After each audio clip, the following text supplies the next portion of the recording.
name is Cecilia Tink Mortensen, and I'm a senior, and I play for the women's soccer team, and I'm from Denmark. My name is Kylie Merrick. I am a sophomore, and I play women's lacrosse, and I'm from Plantation, Florida.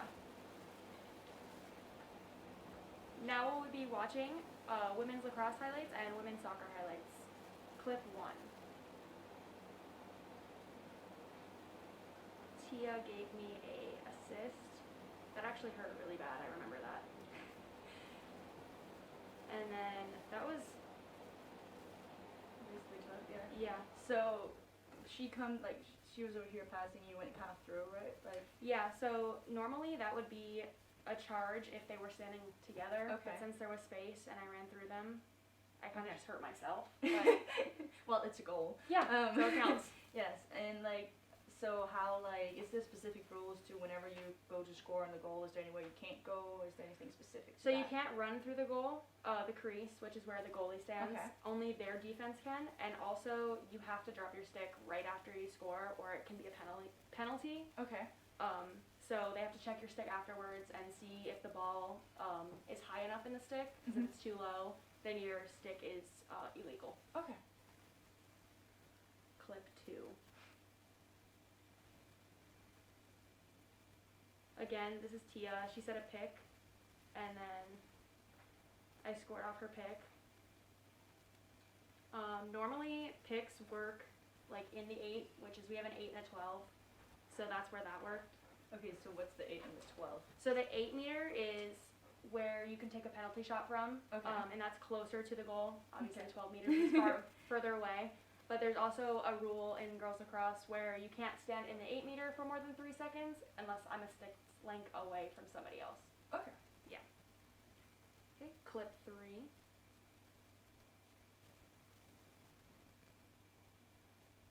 This one was really exciting because Bethany had just come on the field and she had, so you get an assist, so you get points for assists too. So she got, on her point scoring, she got an assist, so that was kind of cool. Okay. I just saw in that clip you were pretty spread out in the positions. Is there any specific positions when you play, or is it more just a free flow? So around the 8, we're supposed to be spread out, so it's even, so we're all balanced, almost so you're not on top of each other. Yeah. So we're cutting through, so what I did in that clip was cut through, and that's how she got the pass off. But normally, you can overcrowd one side, but that's more when you're setting up a play. But most of the time, you're just supposed to be even around the 8 and the 12. Okay. Next clip. This is our game against Young Harris. It was a really big upset, actually. We beat them by 1, and we got cookies for beating them. But it was a really good game, and we won with, I think, maybe a minute left, but this was our biggest game of the year that we won. Yeah, especially in this clip, you guys were a lot more crowded on one side, just kind of seeing it. You were a lot on the right side, coming all over here. So that's when, again, because of how we were playing or whatever play was being run, to give whoever has the ball, so if I had the ball, space to go through, so we don't draw defenders inside the 8. Yeah. So that way there's more space to get through. Next clip.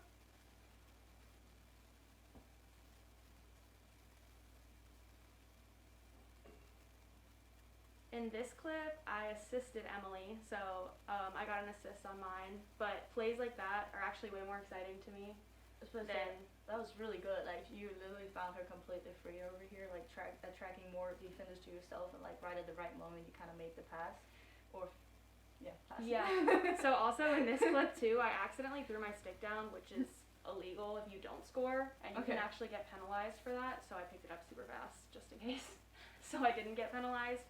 But this was also Young Harris, so when we made these plays in that game, it was a really big thing for us. So it was kind of exciting to get to help out a teammate, and then it looks cool on camera. So next we'll be watching some highlights from the soccer. And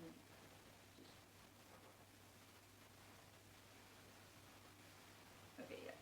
So here, and what's kind of happening here is that they're having a cross in, and I catch it here and I get into a quick play.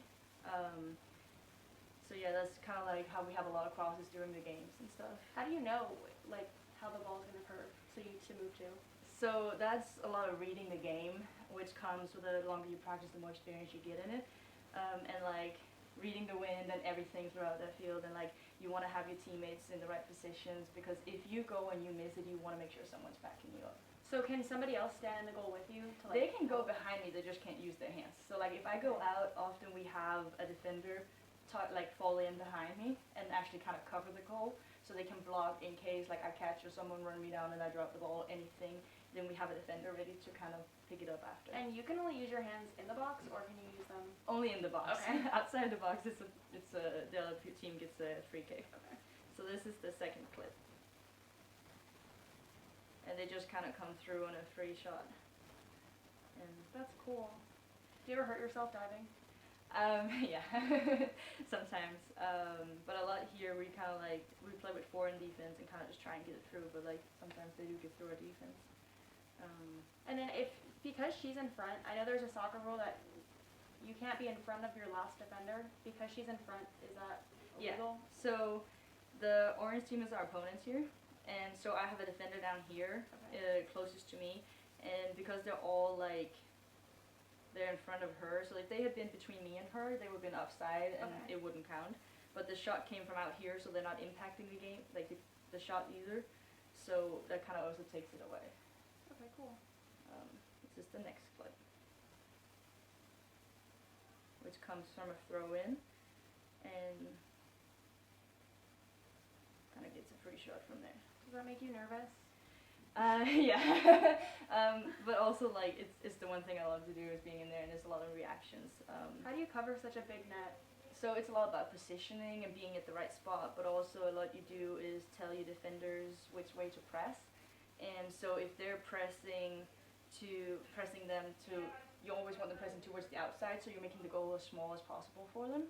And that's a lot what one of the defenders do. If they have to get a shot through, we want to make it so as a big an angle as possible, or small an angle as possible, so it's like closing them down, and it makes it easier for me. Okay, that makes sense. So this is the next clip.